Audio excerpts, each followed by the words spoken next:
Welcome, everybody, to the Andrew Cooperrider Show. Of course, I'm your host, Andrew Cooperrider, and today we'll be covering how the Kentucky Opioid Abatement Advisory Commission is getting closer to committing $42 million into research with using psychedelics in order to treat opioid addiction. The Madison County NAACP decides to take what could be a unifying fight against flock cameras in the surveillance state and has decided to make it about race.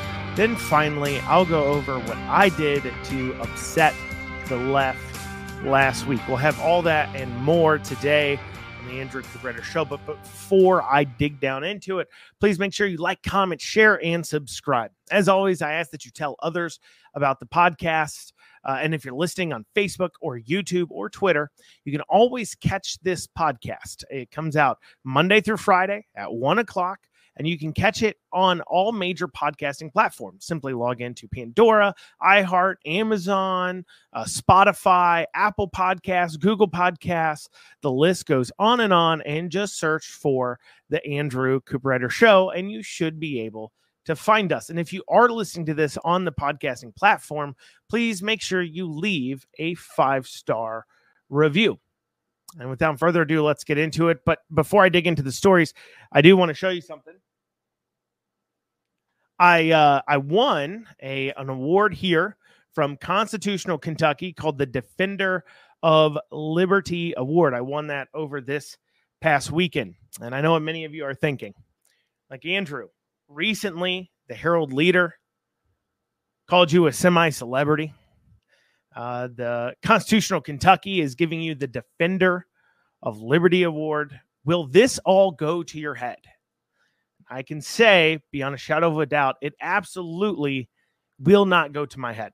I promise I will remain grounded, and I will not think too highly of myself. With that being stated, if anybody knows where I can get a cape that says Defender of Liberty on it that I could wear around, I want it to be made of a high-quality material. I want to make sure it looks good. I want it to be a traditional kind of superhero cape, Defender of Liberty. I want to be able to throw it on. It needs to be able to match almost anything I'd wear, because I will think I will wear that pretty often. I think I will. And I'd like to have a high-quality cape that says Defender of Liberty. I just want to make sure, everybody knows who I am as I'm walking around. But as I said, I promise to remain grounded.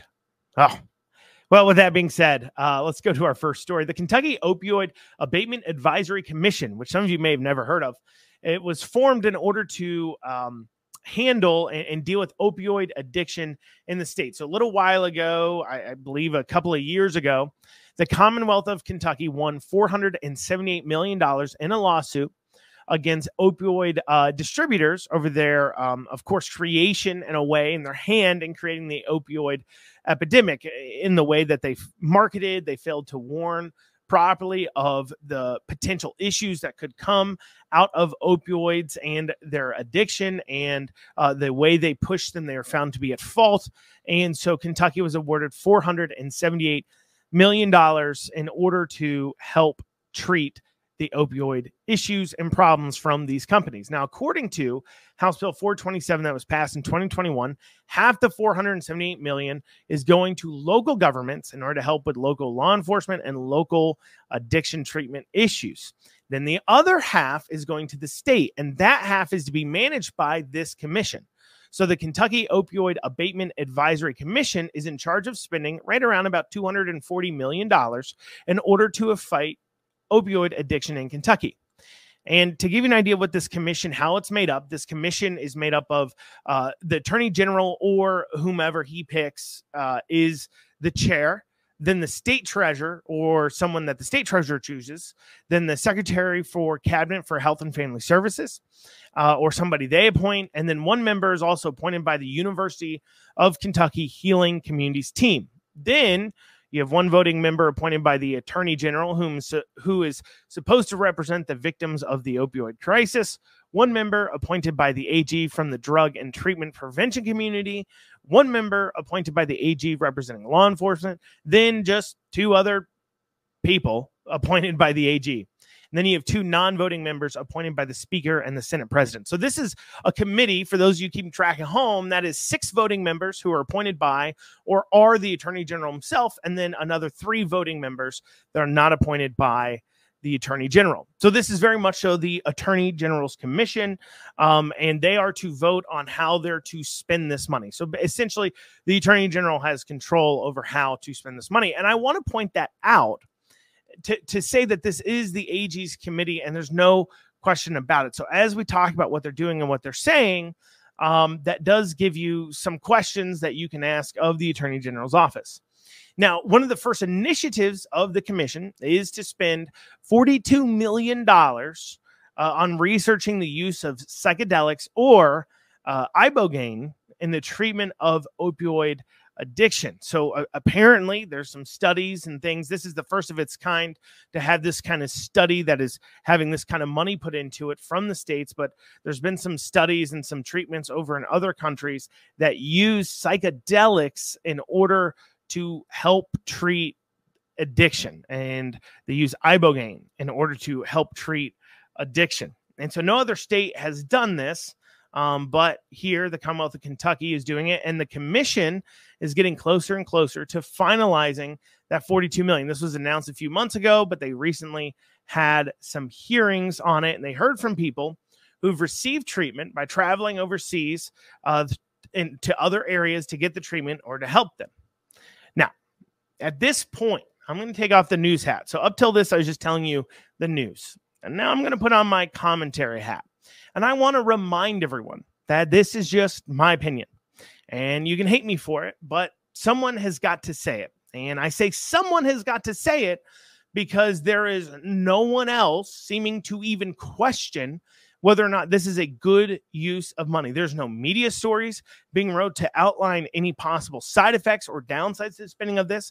And even the commission itself is refusing, not exactly refusing, but is not hearing from people who have anything negative to say about it. And so they had this hearing on it, and all the people who spoke about it, they were all asked by the commission to speak there, and they all had great, amazing things to say about the use of these psychedelics to treat opioid addiction, using ibogaine to treat opioid addiction. And there was nobody that they asked to speak that said anything bad about it.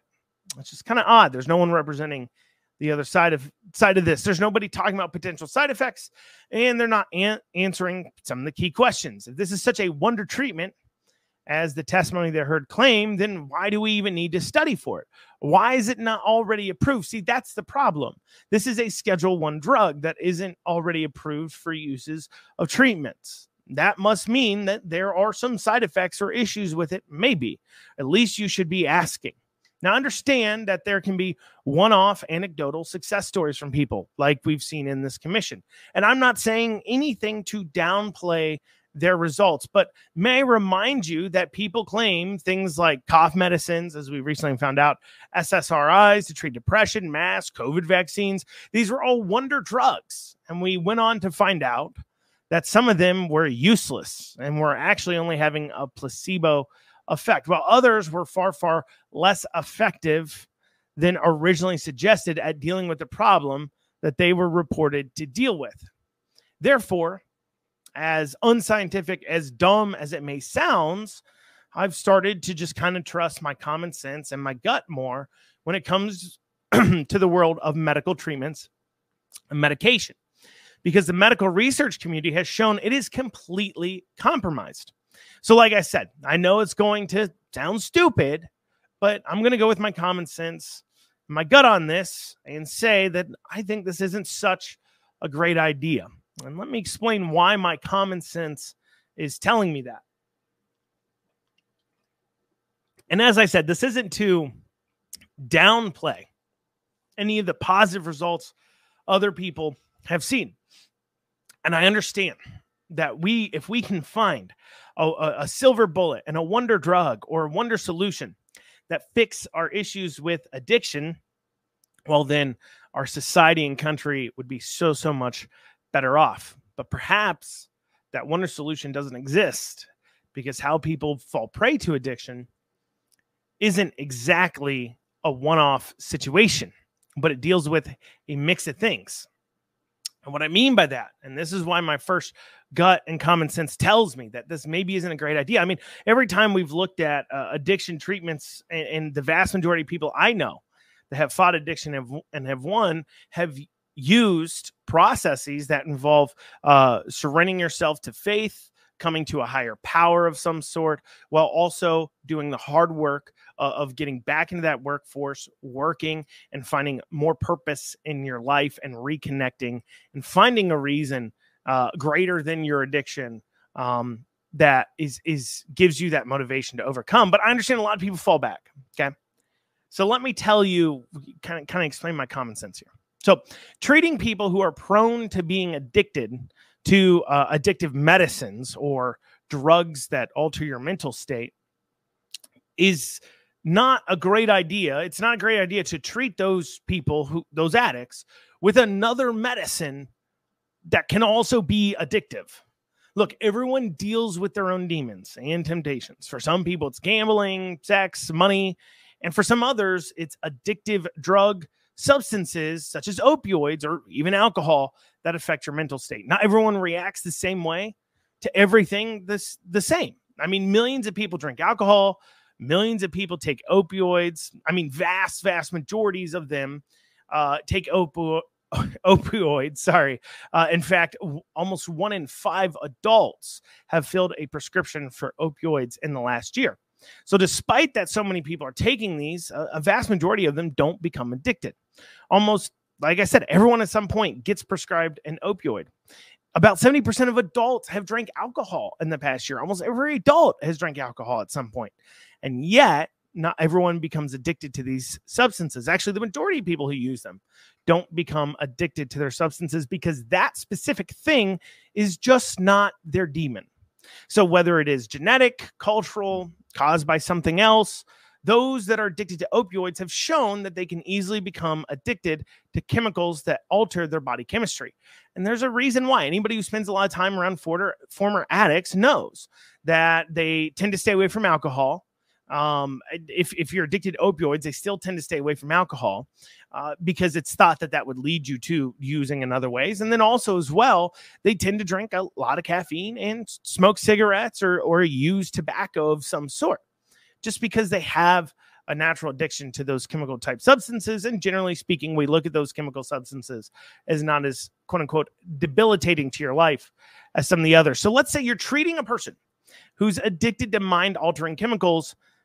And so you're going to treat them with more mind-altering chemicals that can be addictive. And I understand it's uncool to point out things like mushrooms, DMTs, other psychedelics, even marijuana can be and are addictive substances to some people. Well, some of those things may not create a chemical addiction. And when they say that those things are not addictive, that's what they mean. It doesn't create a chemical addiction in the sense that you don't necessarily go through withdrawal symptoms that can end in death while you're dealing with coming off those items if you don't use them. But let's not pretend that we don't know people who are addicted to these exact substances. And by addicted, I mean they have let it destroy their lives, lose jobs, lose relationships, create strife within your family. I mean, I know people, you know people. I know people, you know, if you're married, for an example, and your spouse says, hey, can you stop doing that? It makes me uncomfortable. So if your spouse says, hey, can you stop smoking weed? It makes me feel uncomfortable. And I'm saying this, obviously, for those of you who are unaware, I'm a younger guy. I'm 31 years old. I'm 31 years old, I believe. My wife can correct me later. I believe I'm 31 years old. And so obviously I know a lot of young people. It's not a secret that people around my age and younger will sometimes be the type that smoke marijuana. And I know plenty of people, even married couples, where that is an issue in their relationship, where they say, hey, look, I really don't want you smoking weed. And if this thing isn't a big deal and you're not addicted to it or addicted to the way it makes you feel, well, then just don't do it. It's not worth the strife. There's literally nothing in my life. I enjoy drinking a cold beer. I do. At the end of my day, I enjoy drinking cold beer. And if my wife came to me and said, you know what? I feel uncomfortable with the amount you're drinking. Well, I might be a little offended just in the sense of me being like, honey, I'm drinking like 1 or 2 beers like every couple of days. Like, what are you talking about? Like, that would be odd to me, right? But at the same hand, if my wife came to me and is like, look, I just don't want you to drink alcohol anymore, I would be a little weirded out by that she's asking, but I wouldn't just keep doing it to create strife in the relationship. And any married man or woman knows exactly what I'm talking about. If it becomes a big deal in a relationship and it's creating strife, I don't need to do it. It's weird that it's becoming a big deal, but I don't need to do it. And so if something isn't supposedly addicted to you, well, there's no reason to create strife in your relationship over it. Just stop doing it. But yet there's tons of people that I know that I know you know that this is a point of strife in their relationships, in their marriages, and yet people continue to do it. So I get it. It's not cool to say that these things are addictive, but I think we're lying to ourselves if we don't be honest here. And these things are at least the state they can put you in, the mental state, the feeling you get as you do it can be mentally addictive. Maybe not physically, but they can be mentally addictive, and they can be debilitating in the sense that you're spending tons of your money on that instead of other things. I mean, if you don't have the money to support your habit, maybe you're not getting as much for your kids, those kinds of things. That can certainly be an issue. And so we should be able to not pretend like these things are all hunky-dory and there's no downside, especially when we're talking about spending $42 million in order to help addicts. And we're spending $42 million from government funds in order to help addicts. So my first common sense check says that using possibly addictive chemical substances to treat people who are addicted to chemical substances is a bad idea. But what else in my common sense brain, before I've even listened to the anecdotes of people like stood before the commission, tells me that this may not be a good idea for Kentucky or to treat addiction? Well, a lot of the investors and funders of the companies that are researching this treatment, they're funded by the same investors and companies that made millions and billions off the opioid crisis to begin with. So you have a problem that all these people created, and a lot of these people made big, big bucks off of it. And now you're turning to those same people who've profited from it. You're giving them $42 million, and you're saying, now solve our problems. That just seems wrong. You're turning to the same people, the big pharma, who created the problem, and now you're asking them to solve the problem. It's like a dentist owning a candy shop, but instead of selling candy, they're just destroying lives. I mean, this really makes you wonder why this commission only heard from promoters and not detractors. I mean, what's going on here? Just try to Google, is ibogaine addictive, and see what top results are, and then go Google what hallucinogens, what if hallucinogens are addictive. You get 2 pretty different results, where one is all about how amazing ibogaine is, and then the other talks about the dangers of hallucinogens and how they can be possibly addictive, which ibogaine is. And here's my point. This is a first of its kind type of spending, of research that's coming from a state. We shouldn't be afraid of talking about possible downsides of this. And what my gut tells me, and what I normally find, is that if Big Pharma, Google, and the government are all pushing a narrative that something is fine and completely okay and it's wonderful, and it's definitely worth putting $42 million into, then it probably isn't. And we need to be asking more questions.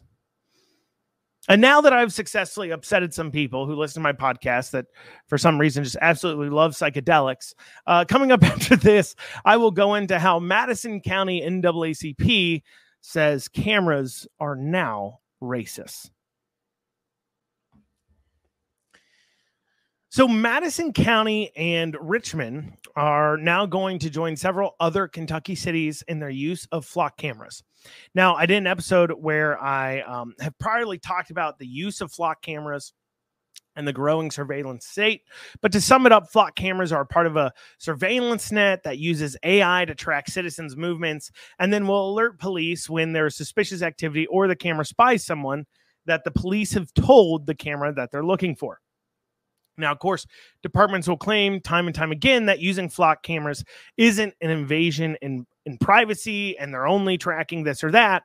But in fact, as I just claimed, AI is watching us for the police, which they're doing. I mean, even the police will try to claim that that is misinformation. When I just say AI is watching us and the police are putting up cameras asking AI to watch us because they just can't simply be bothered to, they will try to say that is information. But they betray themselves when they say things like what the chief of police there in Richmond said during a KYT report, when he said that it would save us staffing, it would save us manpower of having to place somebody at the intersections to watch the intersections when we're looking for somebody, because now we can just use the cameras. But if you're saving somebody looking at the intersection, well, somebody has to watch the camera.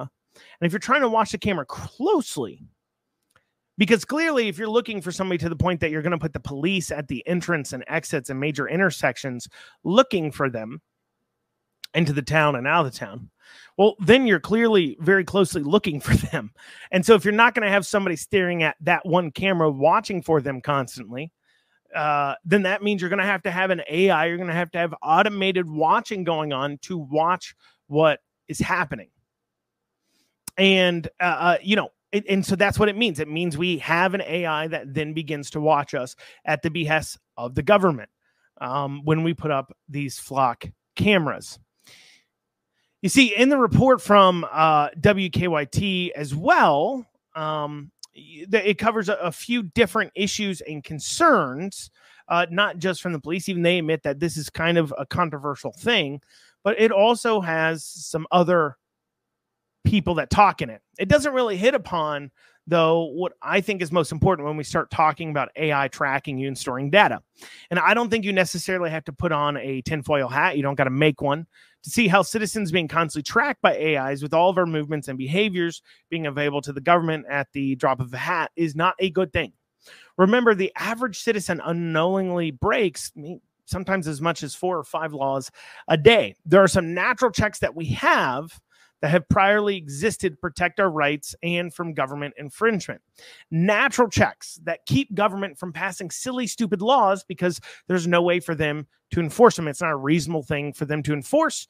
And so therefore they can't afford to pass it because government and policing power needs to be focused on the real issues like theft, murder, and victim crimes, and not just tracking citizens. That's what has kept police off the back of citizens, and has kept the nanny state from coming into play. But now that we have AIs able to watch everything we do, and everything can be tracked, it certainly can have a chilling effect on rights. I mean, how willing would you be to speak out against government overreach, injustice, call out your local mayors, police chiefs, sheriff, legislators, governors, or even presidents if you know that you can be retaliated against? They can go to the cameras, they can watch what you do every day, and they can figure out when you're breaking that law and make sure that they come arrest you. Laws you don't even realize you're breaking. And I've covered laws that you can be arrested for, you can have all your assets seized for, that you won't even know you're breaking, that most people don't even know it's a law in some prior episodes. I mean, we've already acknowledged that our government does things like under Obama, where it will target people based upon their political leanings. If you remember, during the Obama administration, there was a scandal, but the IRS auditing conservative people and conservative nonprofits.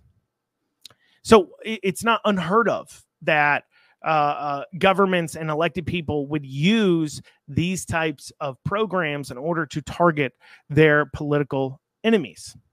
And keep in mind, this isn't, and people say, well, it's a lot about stopping crime. Well, flock cameras don't really stop crime because it can't arrest anybody when the crime's being committed. I guess it can surveil the area, and then you could maybe arrest them later on, possibly. But it only helps solve those cameras solve those crimes that occur within the view of the cameras. The cameras are really just about tracking people. That's what it's about. And yeah, they can say it's about tracking those citizens who we all agree should be kept off the street, but that means in the process, they're also tracking you. As the Richmond police chief says, the camera is simply there to watch intersections in order to watch citizens like us, Big Brother, always watching. Like I said, I cover this in greater detail in prior episodes. So I'm against flock cameras. Okay, so I'm against flock cameras. Well, in comes the NAACP to do what they always do. They take an issue where you could raise broad support to push back against, and then you add in a stupid viewpoint that makes people like me now have to defend flock cameras on one front. Let's take a look at this report. Richmond-Madison County NAACP President Mitchell Brown says there's been some pushback on flock cameras across the nation. They were found to be in the black neighborhoods 2.5 to 3 times more than other neighborhoods within that community. And that was being seen as racial profiling. Well, and there it is. Madison County NAACP President Mitch Brown says flock cameras are obviously, clearly, and quite unequivocally racist and used for racial profiling. Unless, of course, and he goes on to say this in the report, that they're placed equitable throughout the city. So flock cameras are okay as long as it's watching everybody. Mitch has a problem if it's only watching the minority neighborhoods. But if it's watching everybody, then there's no problem, which it would leave you a question to say. So you're almost proving our point. So you say flock cameras can be misused by government to racially profile, in his words, but he at least agrees that it can be used and misused by government. And instead, later on in the report, he goes on to support flock cameras. You just got to make sure you put them up everywhere, so that way everybody's being equally watched by the government, because that's the only fair thing to do. But of course, as well, the placement of flock cameras in these minority neighborhoods has nothing to do with racial profiling. And this is what I hate. We joke all the time. Not joke, but we talk all the time about how these issues, like on race and others, are just there to divide us so we cannot unite and fight something together. And this is an exact example of how the NAACP is dividing us.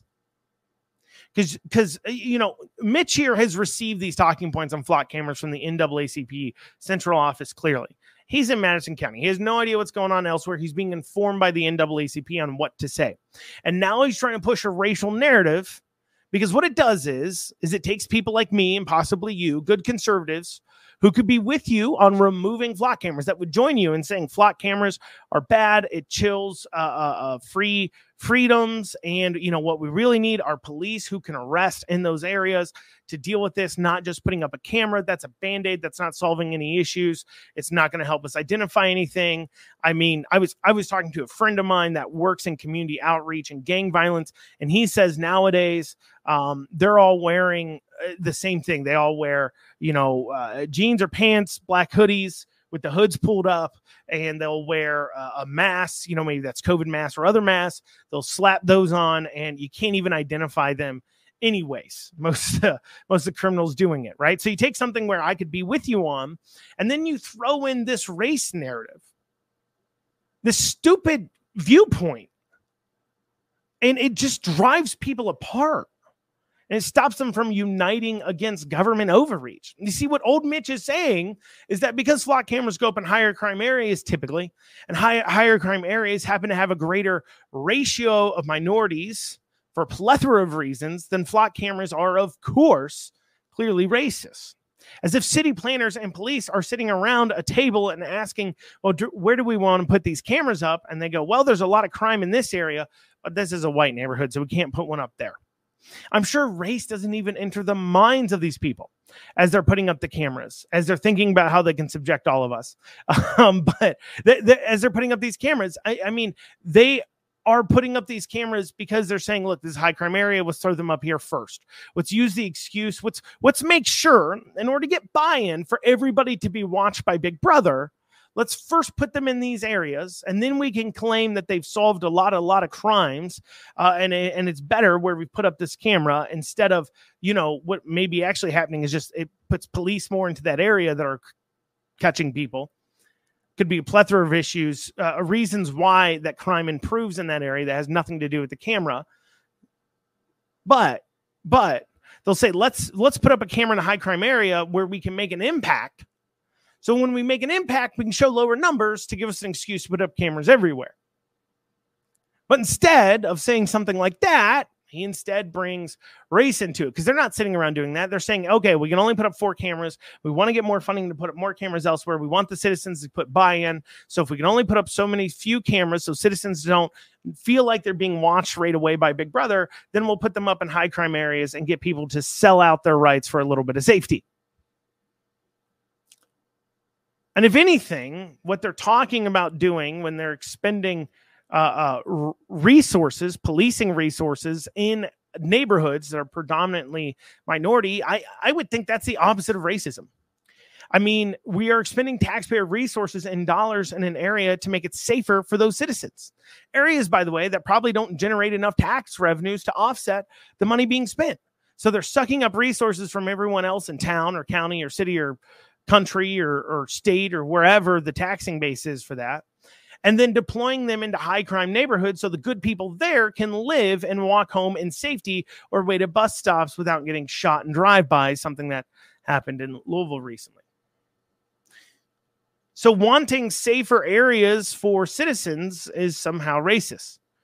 Redistributing resources to help areas be safer is now somehow racist. Seems like the opposite of racism to me when a town is trying to help citizens in need, especially those living in high crime areas, that some of which happen to be minority neighborhoods. So in conclusion, flock cameras are bad, but they're not racist. And police putting resources into high crime areas is also not bad, and the opposite of racism. Just instead of putting up cameras, you need to put officers there. We're putting Band-Aid on solutions. I get it. It's harder and harder and harder to hire officers. But replacing officers with cameras isn't going to be a way we protect our rights or solve crime. Well, coming up after this, I'm going to go over what I did to upset the left last week. It'll be right after this short break. All right, so over the weekend, I posted this here. I posted on Facebook and Twitter. On Facebook, it got a whole lot more traction. On Twitter is where we saw quite a few lefties get upset. But anyways, it's this post here. It says, I've walked past at least 10 people today wearing a cloth mask outside. So on Saturday, I was outside somewhere. I was not in Lexington. I was not in Louisville. It doesn't really matter where I was. Y'all don't need to know. Don't need y'all stalking me. I'm just kidding. You guys want to stalk me. Except for that one guy, that lefty that hate watches this. But anyways, so I was outside. And it was a pretty wide open area. And I literally was walking. I was walking with my wife and a couple friends of ours, that is a couple. You know how married people have couple friends. But anyways, and so we're walking around and people are walking past me. And I start counting. I counted over 10 people outside wearing cloth masks. They're not even wearing N95 masks. They're wearing cloth masks. And it makes absolutely no sense. And I don't really need to describe this to all of you who listen to this. You know that time and time again, data has shown that cloth masks do nothing. That if anything does anything, it's KN95. And KN95 masks shouldn't be worn for hours and hours and hours a day on end. That they have issues too as well, that if you don't properly air them out and clean them out before you wear them, you breathe in harmful carcinogens from the wrapping and packaging and so on and so forth. And so we all know that those issues exist. So I posted that. And the other thing is that there's no scientific reason for wearing masks outside. There's none. So everybody's heard that whole 6 feet thing. Well, it was actually 3 feet. They picked 6 feet to remain safe. That is just factual. That's what it is. I've been a part of many court cases where I've been the person making the complaint on these COVID things. And, you know, I've heard time and time again, Academy for Health and Family Services here in the state, the CDC asked, how'd you arrive at 6 feet? And they'll say, well, it's actually 3 feet and we doubled it. So it's really 3 feet. Okay. So you're 3 feet, and that's inside. You're outside. You have a lot of disbursement, a lot of area to breathe. Wearing a cloth mask already doesn't do anything for COVID. Might help with flu, I guess, but it doesn't do anything for COVID.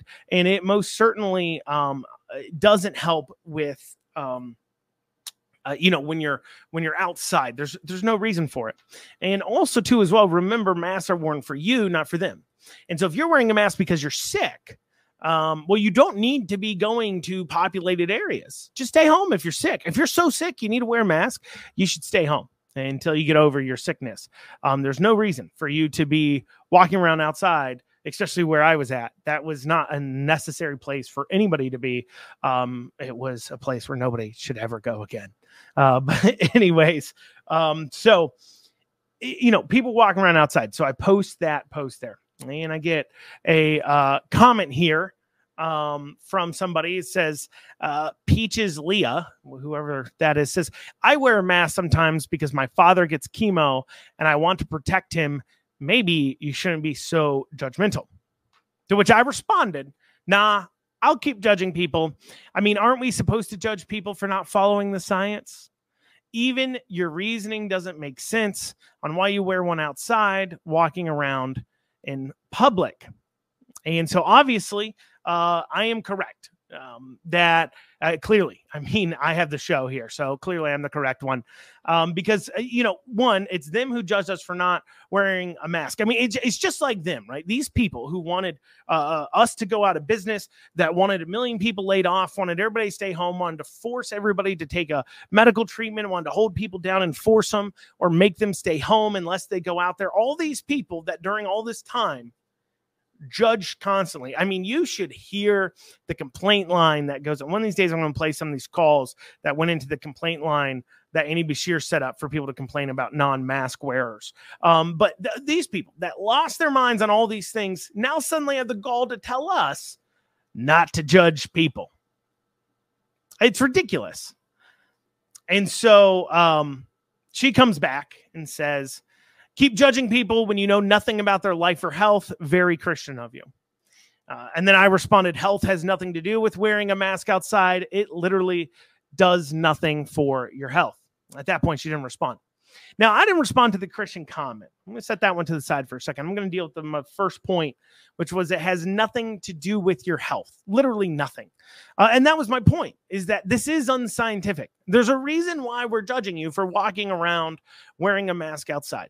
If you're somebody who wants to wear a mask because you're going into the hospital and you're in the waiting room and you're close to a lot of people and your immune system's low, or you yourself are sick, and so you want to wear a mask to protect others from getting your flu or what have you, whatever you have, and you're in the doctor's office, that makes some sense. But if you're going to be outside walking around, regardless of your parents getting chemo treatments or not, that literally does nothing to you. If you had the flu and you're walking around outside, literally, you don't. Who are you stopping from getting? That guy over there who's 20 feet away from you, who's also walking around outside in a heavily dispersed area? Are you spitting into his eye or mouth? As long as you're not physically spitting into their eyes or mouth, you're outside. You don't need to worry about your aerosols mixing in. I mean, just time and time again, science has proven this. And this is a point. People say, why do you care? Why do you care? Well, I care because people did things like shutting down beaches and parks. My son couldn't play on a playground during the year 2020 and into 2021 because the city of Lexington decided that kids being outside playing on a playground was just too much of a risk based upon what? And we have got to break this down. We've got to get people to stop believing this, because here's the thing. They get told one thing and they latch onto it. It's not just with scientific things, but there are still people out there who believe Trump's a Russian plant, despite it being dispelled. There are people out there who still believe that there's no evidence that Biden committed anything, despite the fact that Hunter Biden has text messages where he's talking about how he pays all of his father's bills. They latch on to this thing that they're told, and even when it's disproven, they just can't accept it. And maybe a part of it is that if they accept that they were wrong all along, what they're doing was wrong, it means that they didn't get to be next to maybe their parent or their grandparent when they passed away, and they applauded about it. Or their kid didn't go to school and is now behind, and they applauded about it. Or their small child is slowly learning to speak when they shouldn't be because they applauded about it, or somebody they know got the shot and maybe had complications from it, and they encourage them to get it. You see, here's the thing. It's not just about admitting you were wrong. That's not their only problem here. The problem for admitting they were wrong is that what it means, an implication behind everything else that they did. They did all these other things, and if they find out that they were wrong while they were doing it, I'd be more than a lot of them could actually handle. They have to be right, because that would mean they took everything away from so many people for nothing. And nobody wants to be the villain of their own story. Let's go back to her other point, though. She said, it's not very Christian of me to judge others.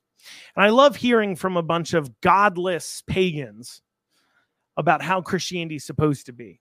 And I'm honest when I say godless pagans, because these people are worshiping many idols, not just God, even if they claim to be Christians. Because when you have a belief that when you become a Christian, you now lose the ability to have any opinions or judgments of others, well, that's not what it's about at all. And I get it. You've read one passage or two that said, before you start judging the sawdust in his eye, pull the splinter out of your own. Or the passages that say, do not judge others, or you yourself will be judged. Those passages that these Christians have heard, so-called Christians have heard, but have never had explained to them in context of the situation. Because the Bible also says that do not listen to judgments unless there are judgments from the righteous. The Bible also has passages where they say, cannot you, a council of people, judge others? Are you not able to do that? In fact, the idea of having a jury of your peers that judges you for a crime is biblical. That comes from the Bible, where it talks about a council of people to judge somebody. The Bible doesn't call on you never to judge anybody or make discernments. What it's saying is you're not to judge somebody else's sins as if you're God or Jesus. You're not to damn somebody else for their sins. What the Bible says isn't you're not allowed to have opinions when it's talking about care about the splinter in your eye before you care about the sawdust in someone else. That's not the Bible isn't saying you shouldn't have judgments. What it's saying is don't be a hypocrite. If you're going to judge somebody for doing something, make sure you yourself aren't doing it. I get it. We can get into all kinds of biblical discussion about what that means or this means or this means or that means. But I tell you what, if anybody out there is a Christian and telling you, love everybody, don't judge anyone at all, you can't have an opinion, and you certainly can't voice it, well, they're not asking you to do God's work. Because how are you going to lead somebody on the right path if you're not willing to tell them and voice that they're wrong? You know, people love to point out, and I heard recently Jelly Roll, so-called country music artist, and I say so-called because his current songs are country. They're good. I listen to him. But he priorly was more of a hip-hop rapper. He recently talked about Christians now these days, you know, Jesus spent his time with the prostitutes and the whores and blah, blah, blah, blah, blah, and Christian now these days are so judgmental and blah, blah, blah, blah, blah. He did spend time with them, but he didn't spend time with them and then tell them continue being prostitutes and whores and awful people and sinful behaviors. He spent time with them to lead them to the right way. And that's the point they're missing. You shouldn't shy away from people because they're living sinful lives, but you also shouldn't shy away from telling them the truth. Well, that's what we have time for today on the Andrew Cooperrider Show.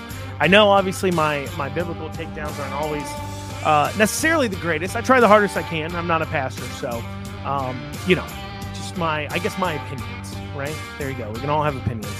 But anyways, well, that's what we have time for today on the Andrew Cooperrider Show. I thank you all so much for joining me. We'll see you back here tomorrow at 1 o'clock. Have a great rest of your day.